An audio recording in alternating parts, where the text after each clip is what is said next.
Hello friends, स्वागत है आपका अपने यूट्यूब चैनल सिविल ज्ञान सिटी में। तो फ्रेंड्स, आज हम स्ट्रेंथ ऑफ मटेरियल का शॉर्ट नोट्स का रिवीजन कराने वाले हैं। ठीक है, शॉर्ट नोट्स आपका स्ट्रेंथ ऑफ मटेरियल का, जो कि बहुत ही इंपॉर्टेंट चैप्टर है सिविल इंजीनियरिंग में। ठीक है, तो आइए स्टार्ट करते हैं, और ये आपका जनरल इंजीनियरिंग में भी है।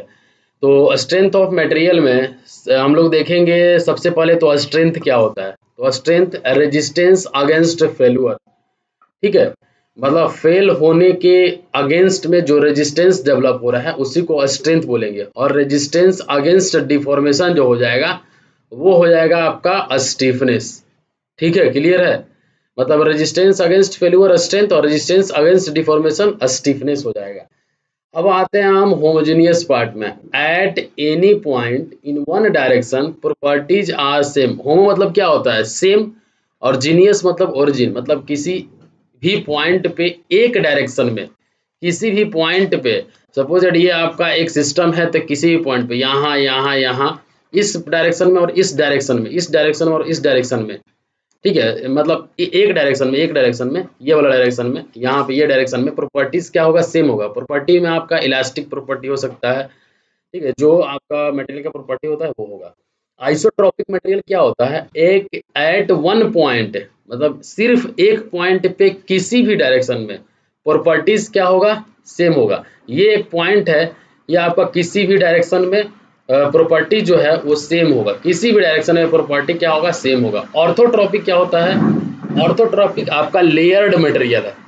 ठीक है, at a point in perpendicular direction property are different.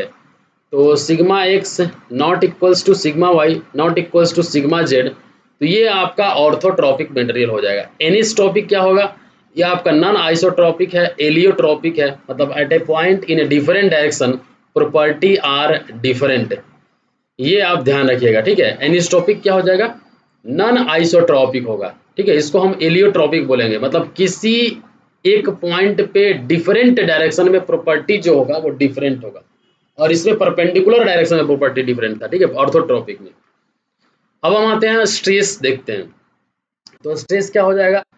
Internal resisting force per unit area होता है। ठीक है, सपोज दैट अगर ये आपका ऑब्जेक्ट है, इस पे अगर आप फोर्स लगाते हैं, ठीक है, तो इसके अंदर से कितना रेजिस्टेंस डेवलप होता है divided by cross section area, वो हो जाएगा आपका स्ट्रेस। इसका यूनिट क्या हो जाएगा? सेम जो प्रेशर का यूनिट होता है। प्रेशर क्या होता है? External force per unit area होता है। तो इसका यूनिट न्यूटन पर मीटर स्क्वायर हो जाएगा।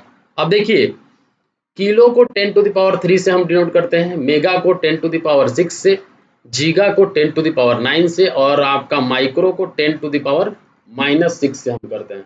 ठीक है, अब देखिए, जो स्ट्रेस है इसमें स्केलर क्वांटिटी क्या होता है? जिसमें कि मैग्नीट्यूड और डायरेक्शन, मतलब डायरेक्शन नहीं होता है, सिर्फ और सिर्फ मैग्नीट्यूड होता है, वो स्केलर क्वांटिटी होता है। इसमें आपका स्पीड आ जाएगा, डिस्टेंस आ जाएगा, टाइम आ जाएगा, मास आ जाएगा, एनर्जी हो जाएगा, वर्क हो जाएगा। वेक्टर कौन सा क्वांटिटी हो जाएगा? जिसमें कि मैग्नीट्यूड और वन डायरेक्शन होगा, मतलब मैग्नीट्यूड होगा और एक डायरेक्शन होगा, वो वेक्टर क्वांटिटी होगा। इसमें आपका फोर्स आ जाएगा और वेलोसिटी आ जाएगा। टेंसर क्या होता है?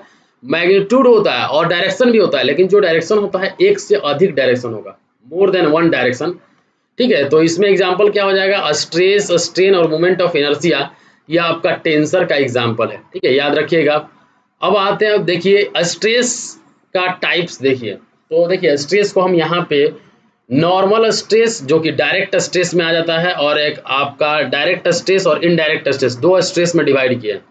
स्ट्रेस को दो टाइप में डिवाइड किए, एक डायरेक्ट स्ट्रेस और एक इनडायरेक्ट स्ट्रेस। डायरेक्ट स्ट्रेस में नॉर्मल स्ट्रेस और शियर स्ट्रेस हो गया। नॉर्मल स्ट्रेस जो है, अगर आपका नॉर्मल फोर्स यहाँ पे लगाते हैं तो उसके वजह से जो स्ट्रेस जनरेट होता है वो आपका नॉर्मल स्ट्रेस हो जाएगा, सिग्मा। आर वाई ए होगा, पी वाई ए होगा। और शियर स्ट्रेस क्या होगा? ये आपका टेंजेंशियल स्ट्रेस होगा, मतलब इसके अलोंग में लगेगा। ठीक है, इसके अलोंग लगेगा, तो ये आपका क्या हो जाएगा? Resisting shear stress divided by area हो जाएगा। ठीक है, resisting shear force divided by area, ये आपका क्या हो जाएगा? शियर स्ट्रेस हो जाएगा। Area on which shear force is applied. ठीक है, तो हमेशा आप याद रखिए कि जो शियर होता है वो किसी न किसी सरफेस के अलोंग लगता है, किसी सेक्शन के अलोंग लगेगा, या फिर डायरेक्टली सरफेस पे लगेगा। ठीक है, अब हम आते हैं इन डायरेक्ट स्ट्रेस क्या होता है।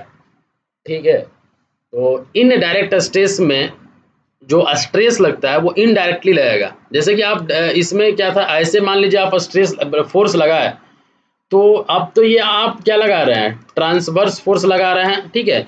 अब इस ट्रांसवर्स फोर्स के वजह से क्या होता है, बेंडिंग होगा।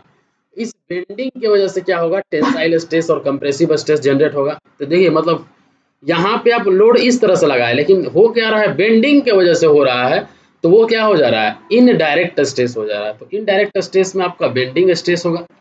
बेंडिंग स्ट्रेस को हम लोग क्या बोलते हैं, फ्लेक्सुरल स्ट्रेस भी बोलते हैं। ये एक तरह का इनडायरेक्ट नॉर्मल स्ट्रेस है, ठीक है। और देखिए जो टॉर्सनल शियर स्ट्रेस होता है, टॉर्सनल शियर स्ट्रेस होता है, ये आपका इनडायरेक्ट शियर स्ट्रेस होता है, ठीक है। तो in general they are only two type of stresses, एक होता है आपका नॉर्मल और एक होता है शियर। दो टाइप का स्ट्रेस होता है इन जनरली आपका। तो इनडायरेक्ट स्ट्रेस में आपका बेंडिंग स्ट्रेस हो जाएगा और टॉर्सनल शियर स्ट्रेस हो जाएगा, ठीक है, क्लियर है। आप देखिए यहाँ पे प्रेशर जो होता है, ये आपका हो जाएगा actual applied force per unit area, जो कि स्केलर क्वांटिटी है। और जो स्ट्रेस है, ये resisting force per unit area है, ये वेक्टर क्वांटिटी, और इसको हम टेंसर क्वांटिटी में भी रखते हैं, ठीक है। अब देखिए स्ट्रेस के बारे में समझ गए। अब हम आते हैं स्ट्रेन। स्ट्रेन, तो स्ट्रेन आपका हो जाएगा change in dimension by original dimension. इसमें आपका नॉर्मल स्ट्रेन होगा, नॉर्मल स्ट्रेन, इसको हम इपल्सन या फिर स्मॉल ई से डिनोट करते हैं। ये हो जाएगा आपका strain due to normal force के वजह से होता है, ठीक है। आप देखिए यहाँ पे जो ई होगा वो होगा आपका change in dimension divided by original dimension होगा। इसमें कोई भी यूनिट नहीं होगा, no unit, change in dimension by original dimension, इसमें कोई यूनिट नहीं होगा, नो यूनिट होगा। दूसरा नंबर आते हैं हम शियर स्ट्रेन, इसको हम फाई से डिनोट करते हैं या फिर आर से डिनोट करते हैं। इसका यूनिट क्या हो जाएगा, रेडियन हो जाएगा, phi equals to phi one plus phi two हो जाएगा। तीसरा नंबर वॉल्यूमेट्रिक स्ट्रेन, तो वॉल्यूमेट्रिक स्ट्रेन किसके वजह से होता है, ड्यू टू नॉर्मल फोर्स की वजह से होता है। और e we equals to del we by v होता है, e we equals to del we by v होता है। देखिए स्ट्रेन जो है वो इंडिपेंडेंट पैरामीटर है, जो कि डिपेंड करता है स्ट्रेन पे। स्ट्रेन जो है इंडिपेंडेंट पैरामीटर है, स्ट्रेस पे डिपेंड करता है, डिपेंडेंट ऑन स्ट्रेन, ठीक है। अब देखिए यहाँ पे, क्योंकि जब आप लोड लगाइएगा, सपोज दैट ये आपका क्या है, ऑब्जेक्ट मान लीजिए कोई बॉडी है, इस पे अगर आप फोर्स लगाते हैं तो इसमें स्ट्रेन जनरेट होता है। और इस जब जैसे ही डिफॉर्मेशन होगा, जैसे ही कुछ महसूस होगा इस सरफेस के ऊपर में, मतलब पहले स्ट्रेन हो जाएगा, बाद में स्ट्रेस जनरेट होगा, ठीक है। क्योंकि स्ट्रेस जो है internal resisting force per unit होगा, इंटरनल प्रॉपर्टी है। अब हम आते हैं, देखते हैं प्लास्टिसिटी क्या होता है। ये देखिए मटेरियल का प्रॉपर्टी है, plasticity, elasticity, ductility, malleability, toughness और हार्डनेस। तो प्लास्टिसिटी क्या होता है, permanent deformation due to loading हो जाएगा प्लास्टिसिटी। इलास्टिसिटी क्या होगा, ability to regain its shape, मतलब ऐसा प्रॉपर्टी जो कि जिसमें डिफॉर्मेशन होगा लेकिन उसके पास एबिलिटी होगा अपने शेप को रिगेन करने का, वो आपका इलास्टिसिटी हो जाएगा। Ductility, ability of a material to make thin wire, ठीक है, मतलब किसी भी अगर मटेरियल को आप एक थिन वायर में कन्वर्ट कर सके, ठीक है, तो उसको आप क्या बोलेंगे, डक्टाइल मटेरियल बोलेंगे, डक्टिलिटी बोलेंगे, ठीक है, जिसमें कि टेंशन में स्ट्रांग होता है। Malleability, ability of a material to make thin sheet, वैसा मटेरियल जिसको कि हम लोग एक थिन शीट में कन्वर्ट कर सकते हैं, वो आ जाएगा आपका मेलेबिलिटी। इसमें कंप्रेशन जो है वो ज़्यादा स्ट्रांगली रिस्पॉन्सिबल होता है। टफनेस देखिए, resistance against impact of moving wheel load, ये हो जाता है आपका टफनेस। हार्डनेस क्या होगा, resistance to abrasion, rubbing action, ठीक है, रबिंग एक्शन जो होगा, जब घर्षण के कारण जो एक्शन होगा वो होगा आपका हार्डनेस हो जाएगा, ठीक है।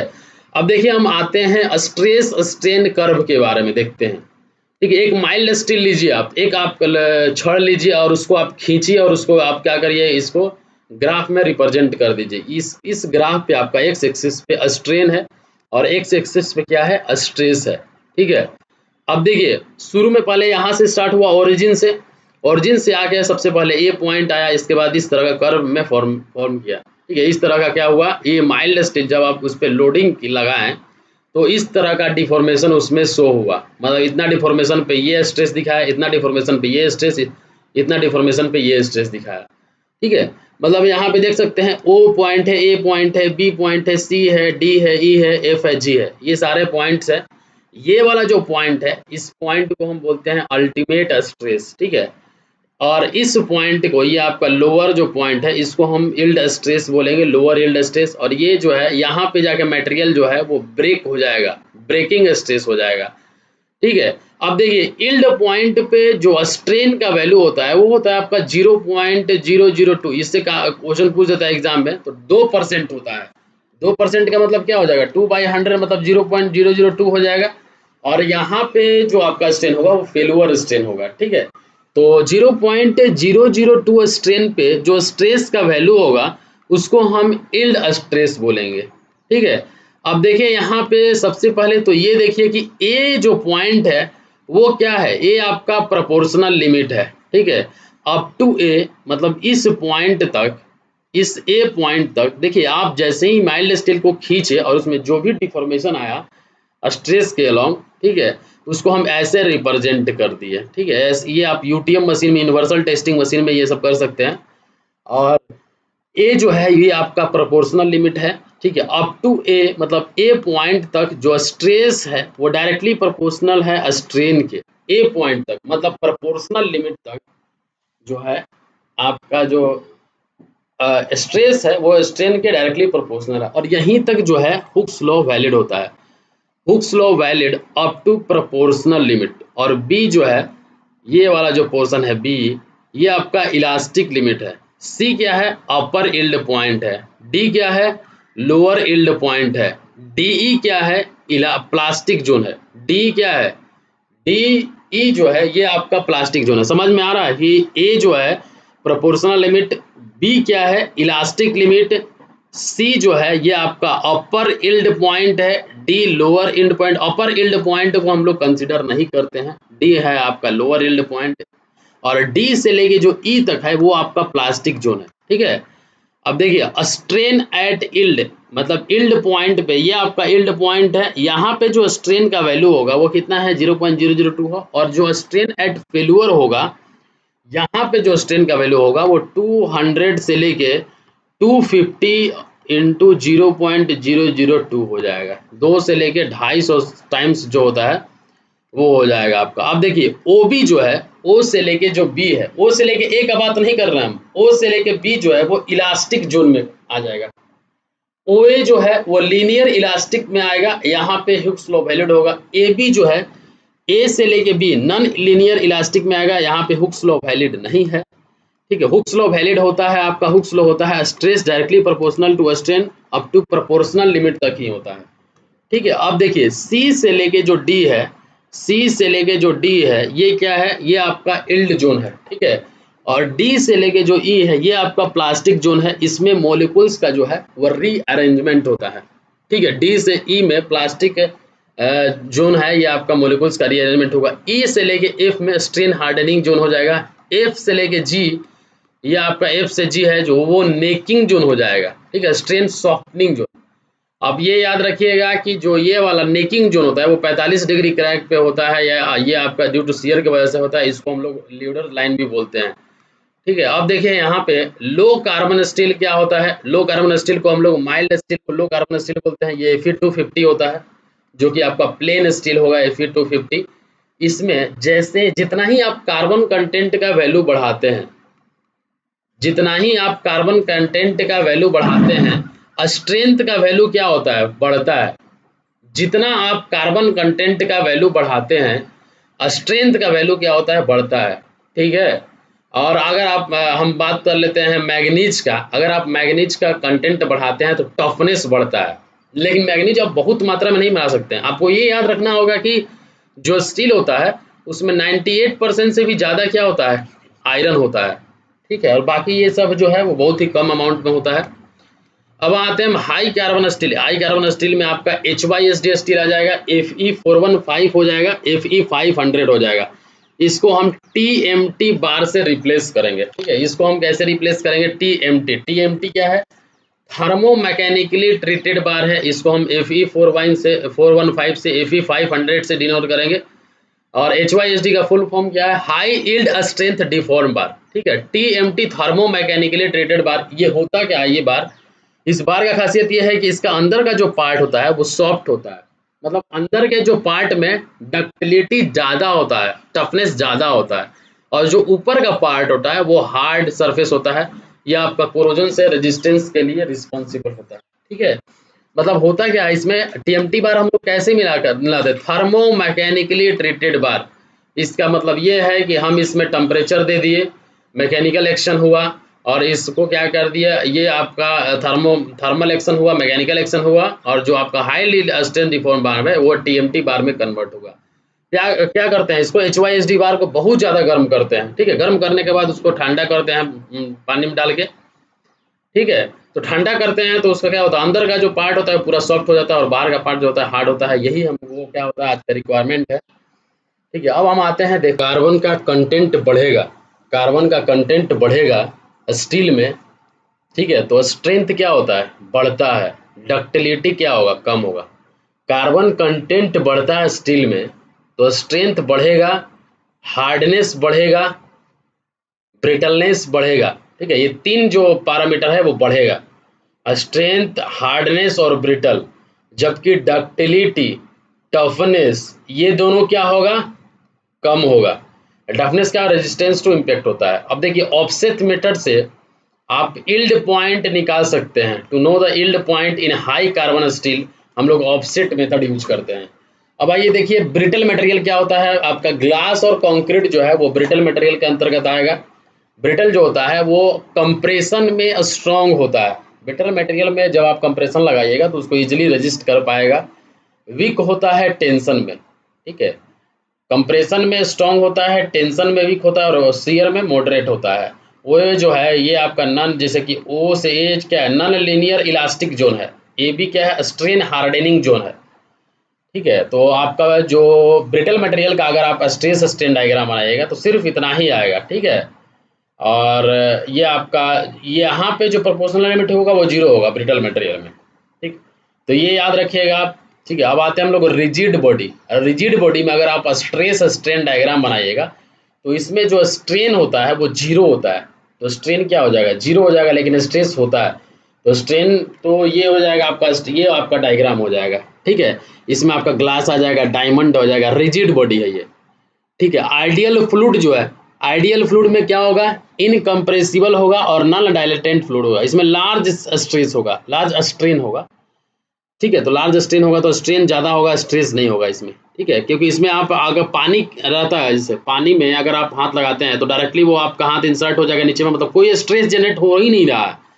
डायरेक्टली क्या रहा है, हो रहा है कि जब आप इस कंटेनर में अगर आप मान लीजिए एक फोर्स लगाते हैं तो डायरेक्टली ये नीचे चला जाता है पानी के अंदर, मतलब इस पर कोई भी स्ट्रेस जनरेट नहीं हो रहा है। तो इसका जो स्ट्रेस स्ट्रेन डायग्राम होगा ये हो जाएगा। ठीक है, अब देखिए स्टील का और कंक्रीट का हम स्ट्रेस स्ट्रेन डायग्राम बनाते हैं। ये आपका स्ट्रेस है, ये यहाँ पे जो है आपका एक्स एक्सिस पे स्ट्रेन है। अगर आप इसका स्ट्रेस स्ट्रेन डायग्राम बनाते हैं तो ऐसे आपका होगा एक्चुअल और ओरिजिनल स्ट्रेस स्ट्रेन डायग्राम। ठीक है, अगर आइडियल स्ट्रेस स्ट्रेन डायग्राम बनाना है आपको माइल्ड स्टील का, जो कि डिजाइन में यूज होता है, तो इसका ये हो जाएगा आपका यहाँ से लेके ये आपका स्ट्रेट लाइन होगा, फिर से ये पूरा का पूरा क्या हो जाएगा, स्ट्रेट लाइन, यहाँ पे FY होगा। अब हमको ideal stress strain curve draw करने का क्या जरूरत पड़ा, क्योंकि जब हम डिजाइन करते हैं, ठीक है, तो हम हर चीज को मतलब जो जो कुछ भी चीज होता है उसको एज्यूम करके चलते हैं। आइडियलाइज स्ट्रेस स्ट्रेन कर्व हम इसलिए लेते हैं ताकि हमको डिजाइन करने में आसानी हो। अब इसमें क्या होगा कि इसका एरिया आप इजीली निकाल पाइएगा। ऐसे आप अगर ये लेते हैं इस कर्व का तो आप इजीली एरिया वगैरह नहीं निकाल पाएंगे, इसलिए हम लोग आइडियलाइज स्ट्रेस स्ट्रेन कर्व जो है आइडियलाइज कर देते हैं। अब कंक्रीट के केस में अगर आपको देखना है तो कंक्रीट के केस में ये हो गया आपका स्ट्रेस स्ट्रेन कर्व ओरिजिनल और एक्चुअल। ये crack develop up to this point, यहाँ तक ही क्रैक डेवलप होता है। ये आपका FCK का वैल्यू हो जाएगा यहाँ पे। ये आपका आइडियलाइज स्ट्रेस स्ट्रेन कर्व हो जाएगा फॉर कंक्रीट के लिए। देखिए एक्चुअल ये आपका है, ये पूरा एक्चुअल है कंक्रीट का stress strain curve. Idealise draw करना है तो यहाँ से स्ट्रेट ड्रॉ करिए और यहाँ से स्ट्रेट ड्रॉ करिए, ये आपका FCK हो जाएगा। ठीक है, और यहाँ पे जो स्ट्रेन होगा वो 0.002 होगा। ठीक है, अब देखिए factor of safety ductile material के केस में इल स्ट्रेस बाय वर्किंग स्ट्रेस होता है, और ब्रिटल मटेरियल के केस में ultimate stress by working stress. तो हमेशा आप याद रखिएगा कि ब्रिटल मटेरियल का फैक्टर ऑफ सेफ्टी जो होता है डक्टाइल से ज़्यादा होता है। क्यों, क्योंकि यहाँ पे अल्टीमेट स्ट्रेस है और यहाँ पे इल्ड स्ट्रेस है। अल्टीमेट स्ट्रेस का वैल्यू इल्ड स्ट्रेस से ज़्यादा होता है। ठीक है, और नीचे में जो वर्किंग स्ट्रेस होगा वो तो सेम ही होगा। जितना भी आप प्रोवाइड करिएगा। तो ये इसलिए ब्रिटल मटेरियल का जो फैक्टर ऑफ सेफ्टी, ऐसे भी ब्रिटल मटेरियल में आप ज़्यादा फैक्टर ऑफ सेफ्टी लेके डिजाइन करते हैं कोई चीज़, ठीक है। अब देखिए यहाँ पे true relation between true stress and engineering stress में क्या रिलेशन है, ठीक है। तो ट्रू स्ट्रेस क्या होता है, इंजीनियरिंग स्ट्रेस क्या होता है, ये आपका इन टेंशन और कंप्रेशन जो आपका एक्चुअल जो है ये A naught divided by 1 plus epsilon हो जाएगा, ठीक है। और sigma equals to sigma naught into 1 plus E हो जाएगा, E equals to ln 1 plus minus E naught हो जाएगा। देखिए होता क्या है, जो ट्रू स्ट्रेस है, ट्रू जो आपका स्ट्रेस है और जो इंजीनियरिंग स्ट्रेस होता है, इंजीनियरिंग स्ट्रेस में हम sigma equals to P by A consider करते हैं, ट्रू स्ट्रेस में क्या करते हैं, sigma naught equals to P by A naught consider करते हैं। ये यहाँ पे सपोज दैट ये आप अगर लोड अप्लाई करते हैं यहाँ पे, तो हो सकता है इसका क्रॉस सेक्शन में कुछ ना कुछ तो डिफरेंस आएगा, कुछ ना कुछ ये दबेगा, या फिर हो सकता है कुछ ना कुछ क्रॉस सेक्शन इसका कम हो जाए, एरिया कम हो जाए, ठीक है।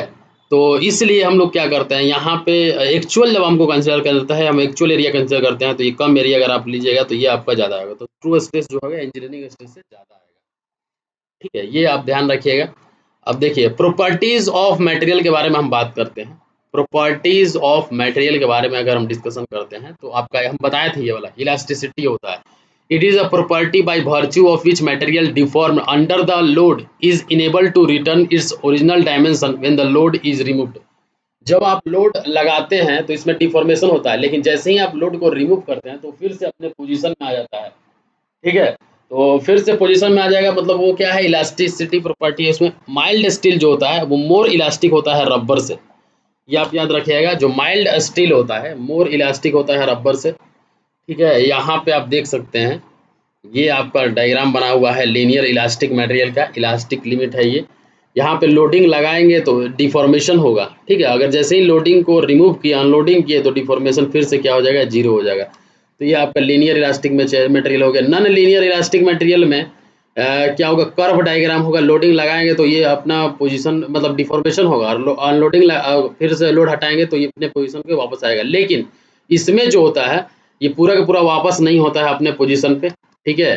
तो परमानेंट सेट हो जाता है इसमें, ठीक है। जब आपका अगर ये है तो इसमें परमानेंट सेट नहीं होगा, इसमें पोजीशन को फिर से रिकवर कर, लेकिन इसमें क्या होगा, परमानेंट सेट हो जाएगा, ठीक है। तो ये आप देख सकते हैं, ये आपका क्या है, ये आपका कर्व डायग्राम है, ठीक है।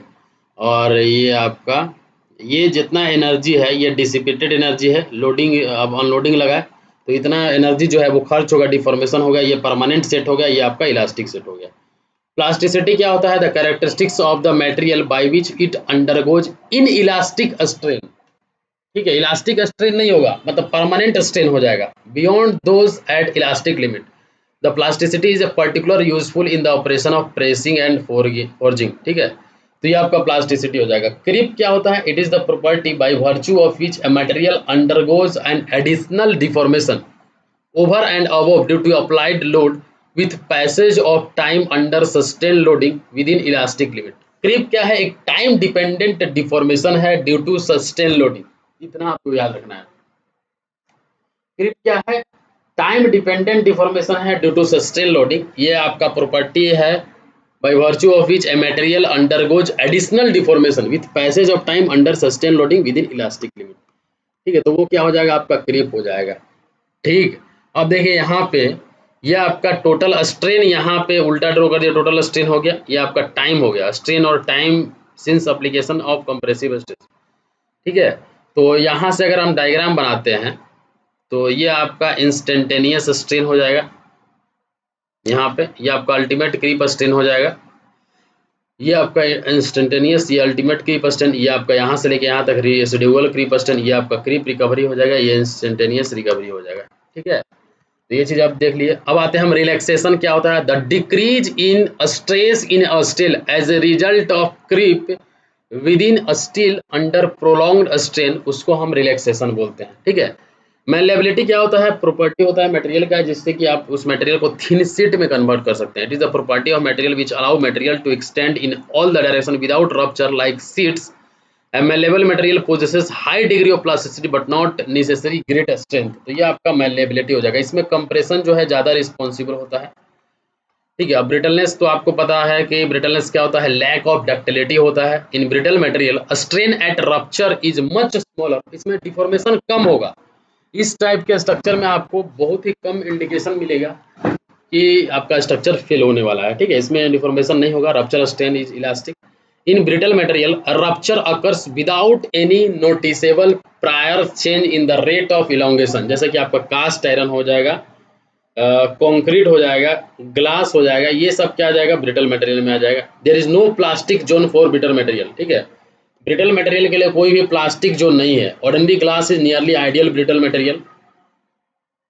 ठीक है, और brittleness is not an absolute property of a material. A material which is brittle at room temperature is ductile at elevated temperature. अगर आप टेम्परेचर बढ़ा देते हैं तो हो सकता है वो डक्टिलिटी होता है। तो ब्रिटल मटेरियल में जो पोस्ट इलास्टिक स्ट्रेन होता है वो लेस देन 5% होता है, 5% से कम होता है ब्रिटलनेस में। ठीक है, तो ये सारा चीज़ आप ध्यान रखिएगा।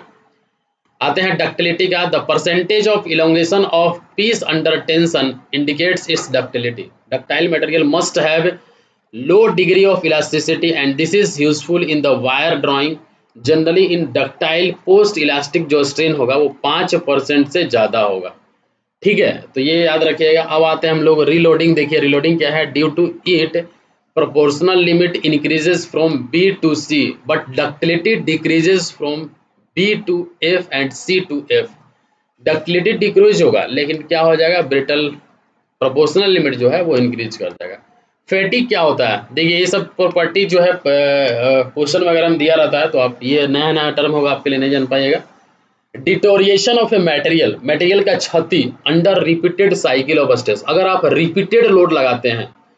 ठीक है, एंटीफैटिक मतलब आप याद रखिए कि रिपीटेड से संबंधित है, रिपीटेड साइकिल ऑफ स्ट्रेस और strain resulting in progressive cracking that eventually produce fracture, तो उसको हम फैटिक बोलते हैं। फैटिक failure occur if total strain energy greater than toughness.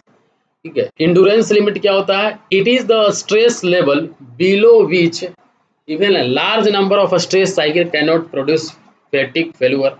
तो ये आपका एंडोरेंस लिमिट हो जाएगा। स्ट्रेस बिलो विच मतलब एक स्ट्रेस जो है उसके एक लिमिट है, उससे कम होना चाहिए। ठीक है, ताकि ये फेल्योर ना हो। फेल्योर से पहले का जो आपका रिपीटेड लोड होता है ना, रिपीटेड लोड की वजह से जो फेल्योर होता है उसका लास्ट पॉइंट जहाँ से फेल्योर स्टार्ट होगा, उस जो लिमिट होगा उसी को हम एंडोरेंस लिमिट बोलते हैं।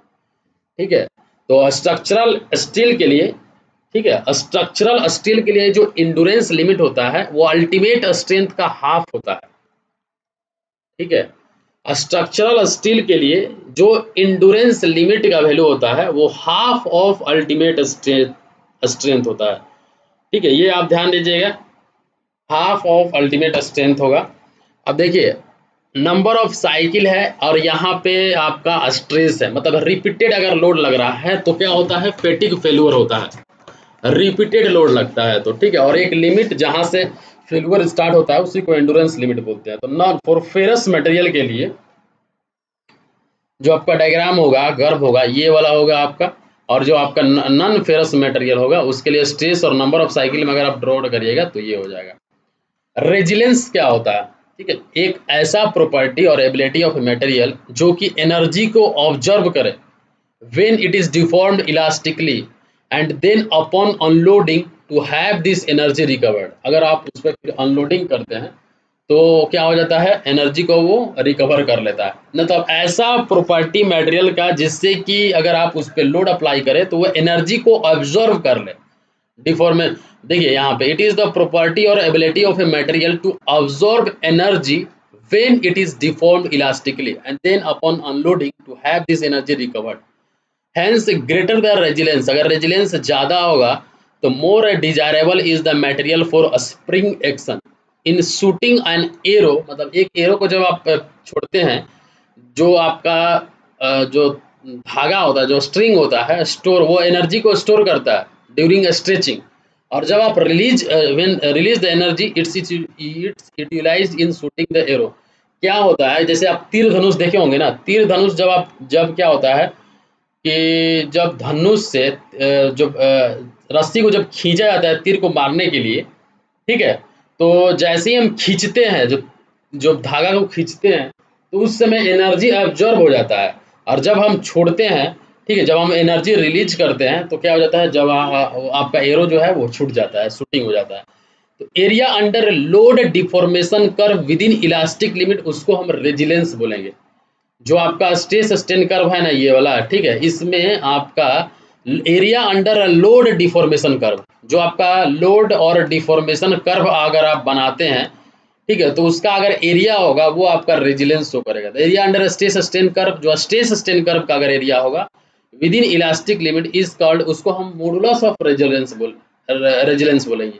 इसका एरिया को हम क्या बोलेंगे, मॉडुलस ऑफ रेजिलेंस बोलेंगे। इसके एरिया को मॉडुलस ऑफ रेजिलेंस, और इसके एरिया क्या बोलेंगे, लोड डिफॉर्मेशन को सिर्फ और सिर्फ रेजिलेंस बोलेंगे, सिर्फ और सिर्फ रेजिलेंस बोलेंगे। ठीक है, क्लियर है। ये आपका इलास्टिक लिमिट होगा। एरिया ऑफ शेडेड पोर्शन, ये आपका मॉडुलस ऑफ रेजिलेंस हो जाएगा। एरिया ऑफ शेडेड पोर्शन, ये वाला जो एरिया हो जाएगा ये मॉडुलस ऑफ रेजिलेंस हो जाएगा। ठीक है, क्लियर है। Strain energy per unit volume का फॉर्मूला होता है sigma square divided by 2 into E होता है। सिग्मा वाई का square divided by 2 into E होता है। ठीक है, strain energy stored per unit volume. ठीक है, अब ये यहाँ आपका हो गया। अब हम आते हैं टफनेस, देखते हैं टफनेस क्या होता है। ठीक है, तो टफनेस क्या होता है, it represent the ability to resist fracture. देखिए, जो इम्पैक्ट लोडिंग के अलोंग जो रेजिस्टेंस होता है, ठीक है, toughness is desirable against impact loading, उसको हम क्या बोलेंगे, टफनेस बोलेंगे। It represent the ability to resist fracture. Bend test is use to measure the toughness. Bend test हम लोग करते हैं टफनेस मेजर करने के लिए। The ability of a material to absorb energy till breaking, rupture और failure takes place is known as rough toughness. ठीक है, एनर्जी ऑब्जर्व करेगा ब्रेकिंग तक, ठीक है, तो उसको हम लोग टफनेस बोलेंगे। Area under stress strain curve up to fracture is called modulus of toughness. ठीक है, area under stress strain curve up to elastic limit, वो क्या होता है, मॉडुलस ऑफ रेजिलेंस। और area under stress strain curve up to fracture, ये हो जाएगा आपका मॉडुलस ऑफ टफनेस हो जाएगा। और area under load deformation curve, वो हो जाएगा आपका, ठीक है, रेजिलेंस हो जाएगा। ठीक है, तो ये आप ध्यान रखिएगा। अब हम आते हैं, as failure strain is more in ductile material hence mild steel is more tough than cast iron. ठीक है, जो आपका फेल्यूर स्ट्रेन होता है डक्टाइल मटेरियल में वो ज़्यादा होता है, इसलिए माइल्ड स्टील जो है वो ज़्यादा टफ होगा कास्ट आयरन से। सिग्मा वाई जो है वो इल्ड स्ट्रेंथ है, yield tensile strength. Sigma U ultimate tensile strength है। ई एफ जो है आपका स्ट्रेन एट फ्रैक्चर पॉइंट है। ठीक है, तो इसमें आपको अगर मॉडुलस ऑफ टफनेस निकालना होगा तो sigma Y plus sigma U divided by 2 into E F होगा। ठीक है, फेल्यूर स्ट्रेन हो जाएगा। तो ये आप याद रखिएगा मॉडुलस ऑफ टफनेस ये निकालने का। ठीक है, अब देखिए यहाँ पे ये आपका स्पेसिमेन है। ठीक है, मतलब जिसको आपको टेस्ट करना है मेटल को, ये आपका इस तरह का सपोर्ट है, ये आपका नोच है और यहाँ पे स्ट्राइक डायरेक्शन है।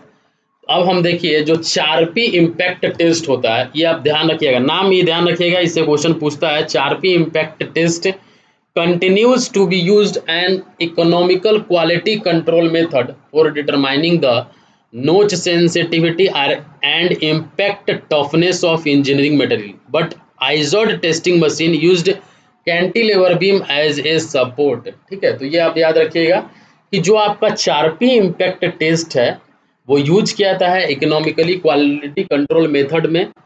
आपका नोच सेंसिटिविटी, इम्पैक्ट टफनेस, ये सब इंजीनियरिंग मटेरियल का डिटरमाइन करने के लिए होता है। और आइजोड टेस्ट जो मशीन होता है वो आपका cantilever beam as a support use होता है। ठीक है, टफनेस जो होता है वो आपका रजिस्ट फ्रैक्चर को रजिस्ट करता है। हार्डनेस जो होता है वो स्क्रैच और एब्रेशन को रजिस्ट करता है। टफनेस फ्रैक्चर को रजिस्ट करता है और हार्डनेस स्क्रैच और एब्रेशन। ठीक है, अब देखिए हार्डनेस क्या होगा, एबिलिटी टू रेजिस्ट स्क्रैच और एब्रेशन।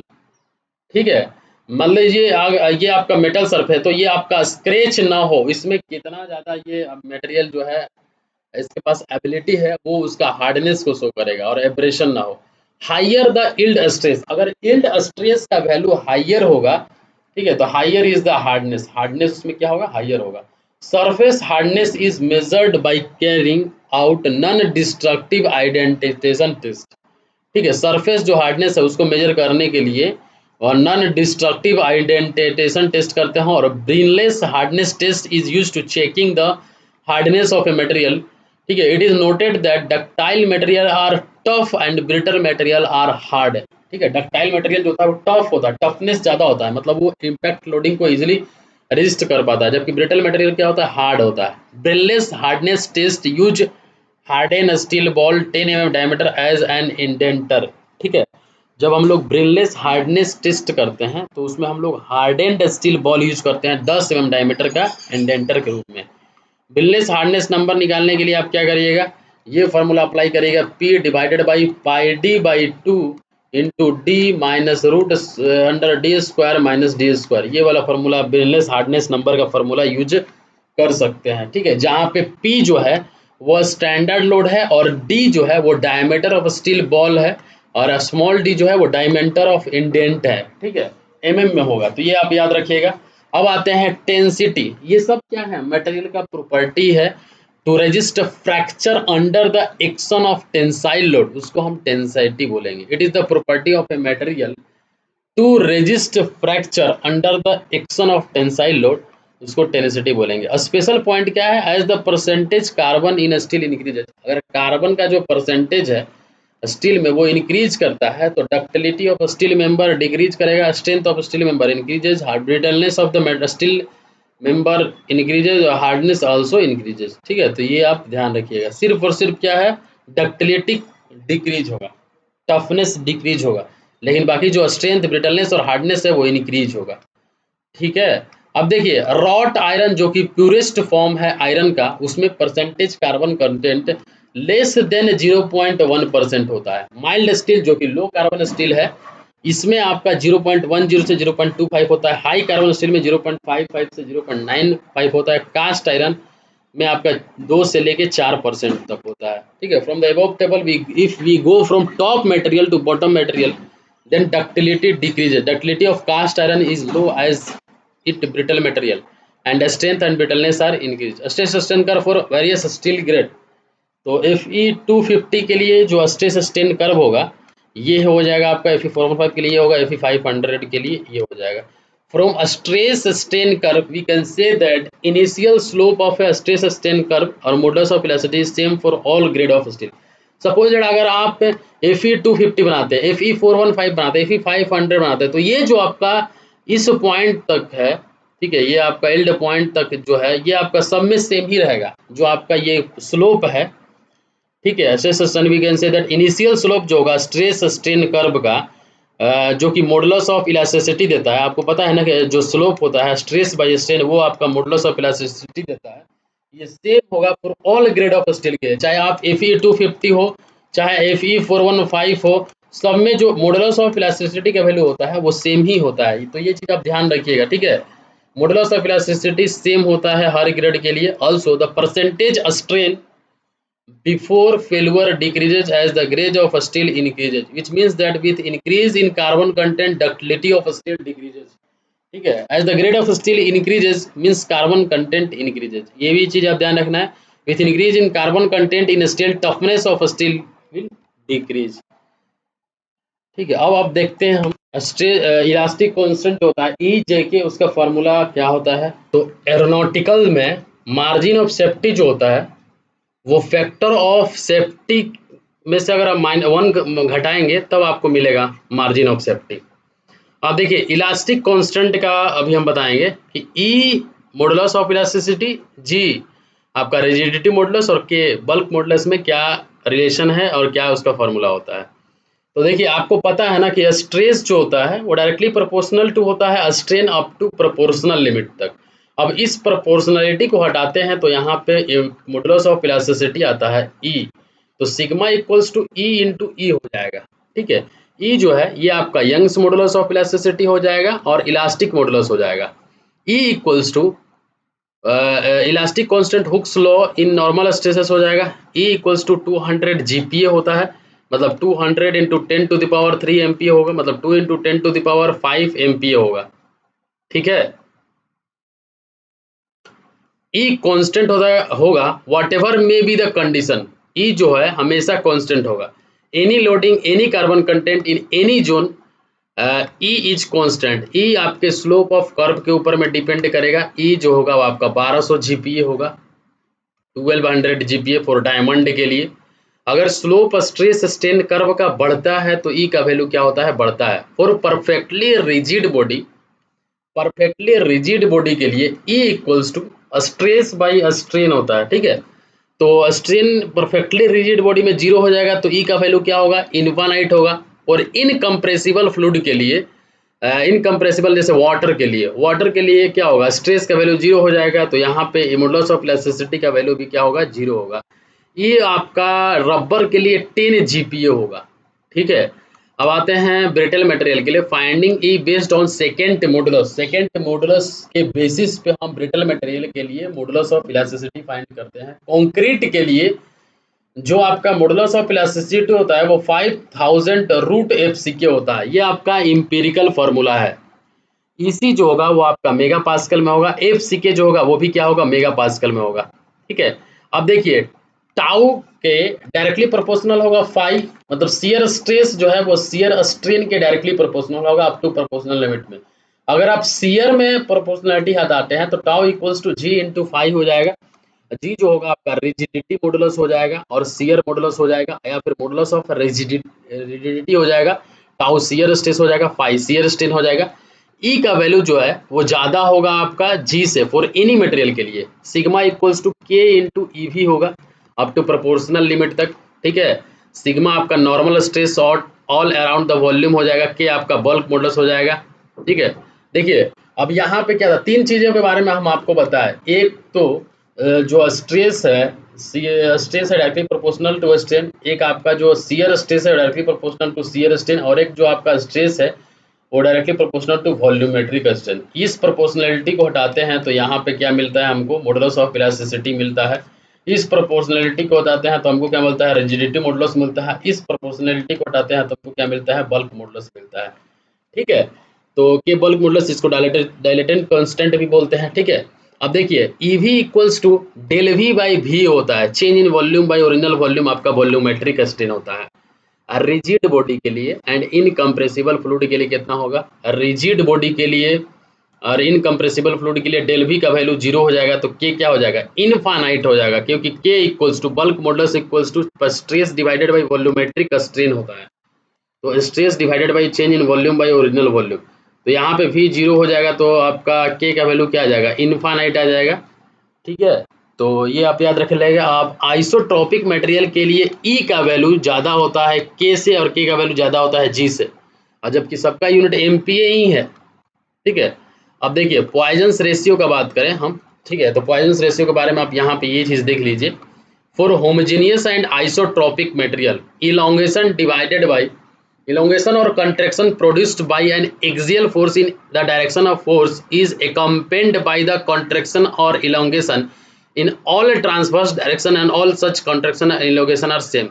तो जो पॉइजन्स रेशियो होता है lateral strain divided by axial strain होता है, निगेटिव हो जाएगा, ठीक है, क्योंकि आपका लैटरल डायरेक्शन में डायमेंशन जो है वो डिक्रीज करेगा। कॉर्क के लिए जो पॉइजन्स रेशियो का वैल्यू होगा वो 0 होता है, ग्लास के लिए 0.01 से 0.05 होता है, कंक्रीट के लिए आप याद रखिएगा 0.1 से लेकर 0.2 होता है, एक्चुअली 0.15 होता है। इलास्टिक मटेरियल 0.25 से 0.442 के बीच में होता है। माइल्ड स्टील के लिए 0.286 होता है। एल्युमिनियम, प्योर एल्युमिनियम के लिए 0.33 होता है। रॉट आयरन के लिए 0.3 होता है। कॉपर के लिए 0.33 से लेकर 0.36 होता है। नाइलॉन के लिए 0.4 होता है। रबर के लिए 0.45 होता है और 0.5 होता है। ब्रांज और ब्रॉन्ज के लिए 0.34 होता है। तो ये आप याद रखिएगा, ठीक है, इसको आप याद रखना है।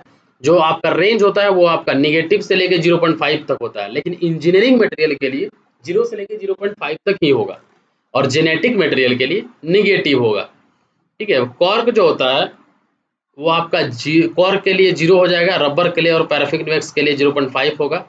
0.5 आपका इनकम्प्रेसिबल मटेरियल के लिए होता है, क्योंकि डेल वी इक्वल्स टू यहाँ पे 0 होगा, जैसे कि वाटर हो गया, आइडियल फ्लूइड हो गया, ठीक है। जहाँ पे भी डेल वी 0 होगा वहाँ पे म्यू का वैल्यू 0.5 होगा। इनकम्प्रेसिबल जहाँ पे भी होगा वहाँ पे डेल वी 0 होगा। आइसोट्रॉपिक के लिए 0.25, सॉफ्ट मेटल के लिए लेस ग्रेटर देन 0.25, ब्रिटल के लिए लेस देन 0.25। डक्टिलिटी बढ़ेगा अगर म्यू का वैल्यू बढ़ेगा तो गोल्ड के लिए 0.45 हो जाएगा, स्टील के लिए 0.3 और कंक्रीट के लिए 0.15। देखिए म्यू का जो वैल्यू है वो होता है आपका 3k minus 2g divided by 6k plus 2g होता है, याद रखिएगा इसको, ठीक है। और आप देखिए E equals to 2g into 1 plus mu होगा, E equals to 2g into 1 plus mu, E equals to 3k into 1 minus 2 mu, E equals to 9kg divided by 3k plus G हो जाएगा। म्यू को कोई 1/m भी लिखता है, poisons ratio, तो इससे आप कंफ्यूज मत करिएगा, ये आप फॉर्मूला याद रखिएगा, काफी इंपॉर्टेंट है, ठीक है। अब देखिए यहाँ पे मटेरियल है होमोजीनियस और आइसोट्रोपिक, होमोजीनियस और आइसोट्रोपिक, इसमें टोटल इलास्टिक कांस्टेंट का वैल्यू 4 होगा और इंडिपेंडेंट इलास्टिक कांस्टेंट का वैल्यू 2 होगा, ई एंड म्यू। होमोजीनियस और ऑर्थोट्रोपिक मटेरियल के लिए टोटल इलास्टिक कांस्टेंट 12 होगा और इंडिपेंडेंट इलास्टिक कांस्टेंट 9 होगा। होमोजीनियस प्लस एनिसोट्रोपिक मटेरियल के लिए टोटल इलास्टिक कांस्टेंट इनफाइनाइट होगा और इंडिपेंडेंट इलास्टिक कांस्टेंट आपका 21 होगा। देखिए लीनियर एंड वॉल्यूमेट्रिक चेंज के लिए due to normal forces only delta L equals to P L by A होता है, ठीक है। Delta L equals to P L by A आपका एक्सियल रिजिडिटी होगा। ए का वैल्यू बढ़ेगा तो रिजिडिटी ऑफ बार बढ़ेगा, स्टिफनेस बढ़ेगा और डेल्टा एल क्या होगा, कम होगा। ए हो जाएगा आपका, जैसे कि आप क्या यहाँ पे इस बार को अगर आप खींचते हैं पी से, पी एक्सियल फोर्सेस, तो इसमें कितना इलोंगेशन होता है, चेंज इन इलोंगेशन डिफॉर्मेशन, तो पी एल बाई ए से आप निकालिएगा। पी आपका लोड हो गया, एल लेंथ ऑफ द बार हो जाएगा, ये आपका cross section area, initial cross section area हो जाएगा और delta L deformation in the direction of P हो जाएगा और ई मॉडुलस ऑफ इलास्टिसिटी और ए को कंबाइंडली हम बोलते हैं एक्सियल रिजिडिटी। ए का वैल्यू अगर बढ़ेगा तो रिजिडिटी ऑफ बार बढ़ेगा, स्टिफनेस बढ़ेगा और डेल्टा एल का वैल्यू कम होगा। Composite bar, to solve this type of problem find two equation, equilibrium equation और कंपैटिबिलिटी इक्वेशन आपको निकालना पड़ेगा, ठीक है। अब देखिए ये तो हुआ आपका लीनियर एंड वॉल्यूमेट्रिक चेंज। ये आपका हो जाएगा प्रिज्मेटिक बार में, जिसका कि क्रॉस सेक्शन सेम होता है इस तरह का, ठीक है। अगर टेपरिंग बार होगा इस तरह का, अगर टेपरिंग बार होता है तो इसमें जो चेंज इन डिफॉर्मेशन होगा आपका, अगर पी अगर फोर्स लगाते हैं आप तो पी एल बाई एरिया के जगह पे A B into E, A into B मतलब एरिया के जगह पे ए बी इंटू ई हो जाएगा। और इसमें टेपरिंग बार में ये अगर आपका डायमीटर डी है, ये आपका स्मॉल डायमीटर है, तो del L equals to P L by area के जगह पे आप लिखिएगा pi by 4 into D into E हो जाएगा, ठीक है। Pi by 4 D into E ये हो जाएगा आपका। अब देखिए ये तो हो गया आपका इलोंगेशन, कैसे आप निकालिएगा deformation in the direction of P. अब सेल्फ वेट डिफॉर्मेशन आप कैसे निकालिएगा, self weight deformation delta L equals to W L by 2 ही होता है। अब इसको आप गामा एल स्क्वायर बाई 2 ही लिख सकते हैं। आपका self weight deformation equals to gamma L square divided by 2 ही हो जाएगा। गामा जो है ये आपका मटेरियल डिपेंडेंट प्रॉपर्टी हो जाएगा। Weight equals to gamma into volume हो जाएगा, ठीक है। गामा इंटू वॉल्यूम हो जाएगा, एरिया इंटू लेंथ हो जाएगा। अब देखिए नोट में self weight deformation is independent of area of the cross section. Self weight में आपको दिख रहा है, area of the cross section नहीं दिख रहा है। Delta L equals to gamma L square divided by 2 ही होता है, ठीक है। तो self weight deformation is independent of area of cross section is directly proportional to L square, ये हो जाएगा आपका, ठीक है। क्लियर है। अब आप यहाँ पे देखिए to get uniform strength, gamma आपका weight density, L length of the bar और सिग्मा यूनिफॉर्म क्रॉस सेक्शन, तो ये एक आप रिलेशन याद रखिएगा। A1 बाई A2 जो होता है, A1 जो है वो आपका हायर वैल्यू एरिया हो जाएगा, A2 जो है वो आपका लो वैल्यू एरिया हो जाएगा। A1 बाई A2 जो होगा वो क्या हो जाएगा, ई का power gamma L by sigma होगा, ठीक है। अब देखिए वॉल्यूमेट्रिक स्ट्रेन हम कैसे निकालते हैं, ये आपका क्यूब है, एक्स डायरेक्शन में सिग्मा एक्स लग रहा है, वाई डायरेक्शन में सिग्मा वाई लग रहा है और जेड डायरेक्शन में सिग्मा जेड लग रहा है, ठीक है। तो ई एक्स अगर हम एक्स डायरेक्शन में लिखते हैं, स्ट्रेन का वैल्यू अगर हम एक्स डायरेक्शन में लिखते हैं तो सिग्मा एक्स बाई ई होता है एक्स डायरेक्शन में। स्ट्रेन इक्वल्स टू क्या हो जाएगा, आप पता है ना कि modulus of elasticity equals to stress by strain होता है, तो स्ट्रेन इक्वल्स टू क्या हो जाएगा, stress by modulus of elasticity. तो stress by modulus of elasticity X direction में। लेकिन अगर आप लेंथ के डायरेक्शन में किसी भी चीज को खींचते हैं तो अदर डायरेक्शन में क्या होगा, अगर लेंथ बढ़ता है तो दूसरा जो अदर डायरेक्शन लेटरल डायरेक्शन है उसमें कमी आएगा, कुछ ना कुछ कम होगा चौड़ाई और आपका मोटाई के डायरेक्शन में, ठीक है। तो यहाँ पे माइनस साइन लिख दिया स्ट्रेन का वैल्यू, अब आपको पता है कि जो आपको पॉइजंस रेशियो होता है वो EL/E होता है, मतलब लैटरल आपका strain divided by linear strain. तो lateral strain EL equals to mu into E हो जाएगा, ठीक है। तो म्यू इंटू ई का वैल्यू वाई डायरेक्शन में हम बात करें तो सिग्मा वाई बाई ई हो जाएगा, minus mu into sigma Z by E हो जाएगा। ये आपका एक्स डायरेक्शन का वॉल्यूम आपका ये हो जाएगा, इलोंगेशन हो जाएगा। अब एक्स डायरेक्शन में del L X by L X लिख दीजिए, मतलब change in length by original length. अब del L Y divide by L Y, E Y जो हो जाएगा वो हो जाएगा आपका sigma Y by E minus mu into sigma Z by E minus mu into sigma X by E. अब देखिए वाई के डायरेक्शन में हमको चाहिए, तो वाई के डायरेक्शन में जब आप खींचते हैं तो उस डायरेक्शन में तो आपको पॉजिटिव मिल जाएगा इलोंगेशन, बाकी अदर जो डायरेक्शन होगा उसमें नेगेटिव मिलेगा और उसमें पॉइजंस रेशियो से मल्टीप्लाई करना पड़ेगा, minus mu into sigma Z by E minus mu into sigma X by. ये आपको समझ में आना चाहिए, अभी हम जस्ट कंसेप्ट बता दिए इसका, ठीक है। और उसी तरह जेड डायरेक्शन में भी आप लिख दिएगा sigma Z by minus mu into sigma Y by minus mu into sigma X by. अब देखिए, अब वॉल्यूम लिखते हैं, change in volume by original volume, मतलब ई भी वॉल्यूमेट्रिक स्ट्रेन। तो ये क्या हो जाएगा, E X plus E Y plus E Z, E X plus E Y plus E Z, मतलब एक्स डायरेक्शन वाई डायरेक्शन और जेड डायरेक्शन तीनों के डायरेक्शन जोड़ दिए तो डेल वी बाई वी निकल गया। ई वी इक्वल्स टू, अगर आप इस तीनों को जोड़ते हैं तो sigma by E into one minus two mu होता है। अगर sigma X equals to sigma Y equals to sigma Z होता है तो E we equals to sigma by E into one minus two mu, आपको ये फॉर्मूला मिल जाएगा, ठीक है। उसी तरह सिलेंडर के केस में आप अगर आपको वॉल्यूमेट्रिक स्ट्रेन निकालना है, वॉल्यूमेट्रिक स्ट्रेन निकालना है, ठीक है, तो आप लेंथ के डायरेक्शन में लिख दिए change in length by original length plus diameter का अदर दो को डायरेक्शन है ना, तो delta D by D plus delta D by D, मतलब सिलेंडर के केस में अगर आपको वॉल्यूमेट्रिक स्ट्रेन लिखना है तो EL plus two into E H होता है, ये आप याद रखिएगा। स्पेयर EL क्या हो जाएगा, लॉन्गिट्यूडनल और एक्सियल स्ट्रेन हो जाएगा, और एच क्या हो जाएगा, हुप और सर्कमफ्रेंशियल स्ट्रेन हो जाएगा। उसी तरह स्पेयर के केस में अगर आप देखते हैं तो E we equals to E X plus E Y plus E Z होगा। ई एक्स में डेल डी बाई डी, अब इसमें सिर्फ और सिर्फ एक ही है, डायमीटर ही है, डायमीटर का ही डायरेक्शन है क्योंकि स्पेयर है ना, तो del D by D plus del D by D plus del D by D, मतलब यहाँ पे E we equals to 3 into E H हो जाएगा। E we equals to 3 into E H, ये हो जाएगा आपका स्पेयर का डायरेक्शन, ठीक है। तो यहाँ तक क्लियर हो गया आपका, स्पेयर में भी आपको पता चल गया कि वॉल्यूमेट्रिक स्ट्रेन आप कैसे निकालते हैं। अब हम देखेंगे shear force and bending moment, ये हम नेक्स्ट वीडियो में देखेंगे, ठीक है। आपका स्ट्रेंथ ऑफ मटेरियल बहुत ही इंपॉर्टेंट है, ठीक है। तो इस वीडियो को अगर आपको अच्छा लगता है तो जरूर जरूर लाइक करिए, ठीक है, शेयर करिए। Thank you for watching this video, have a nice.